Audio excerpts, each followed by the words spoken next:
Episode की starting में हमें एक लड़का दिखाया जाता है जो कि भाग रहा होता है। इस लड़के का नाम टाइगी होता है। टाइगी मन में ही कहता है कि मैं एक लड़की को पसंद करता हूँ। टाइगी अपनी स्कोर फैसिलिटी के पास जाता है। टाइगी दरवाजा खोलता है और तभी उससे बास्केटबॉल आकर लगता है। टाइगी नीचे गिर जाता है और तभी उसके पास एक लड़की आती है और इस लड़की का नाम चिनासू कना होता है। चिनासू कहती है क्या तुम ठीक हो? टाइगी कहता है कि हाँ मैं ठीक हूँ। चिनासू एक चॉकलेट निकाल कर टाइगी को दे देती है। चिनासू कहती है क्या तुम मुझे माफ कर दोगे? टाइगी बहुत ज्यादा शर्माने लगता है और टाइगी बताता है कि वो लोग हिमा आई प्राइवेट स्कूल में पढ़ते हैं। टाइगी एक बैडमिंटन प्लेयर है और चिनासू एक बास्केटबॉल प्लेयर है और टाइगी चिनासू को पसंद करता है।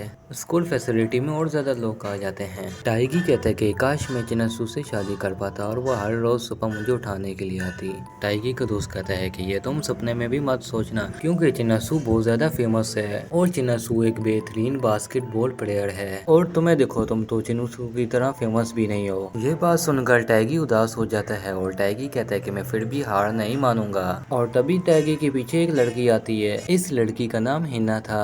टाइगी हिना से पूछता है कि लड़कियों को इम्प्रेस करने के लिए क्या करना पड़ता है। हिना कहती है कि सबसे पहले तुम्हें डरना नहीं चाहिए और तुम एक हीरो की तरह एक्टिंग करो। ये बात सुनकर टाइगी को कुछ भी समझ नहीं आता। अगले दिन टाइगी स्कोर फैसिलिटी के पास आता है और वह देखता है कि वहाँ पर चिनासू बैठी हुई थी। टाइगी मन में ही कहता है कि आज तो मैं इससे बात करके ही रहूंगा। तभी चिनासू को छींक आती है तो टाइगी उससे अपना मफलर दे देता है। टाइगी चिनासू को कॉफी भी देता है। टाइगी को भी छींक आती है। चिनासू उसका मफलर उसे वापस दे देती है। फिर वो दोनों स्कोर फैसिलिटी के अंदर जाते हैं। टाइगी बैडमिंटन की प्रैक्टिस कर रहा था और टाइगी मन में ही सोच रहा था कि कैसे भी मुझे चिनासू का कॉन्टेक्ट इफू लेना चाहिए। रात को टाइगी स्कोर फैसिलिटी में जाता है और वो देखता है कि वहाँ पर चिनासू अकेली प्रैक्टिस कर रही थी।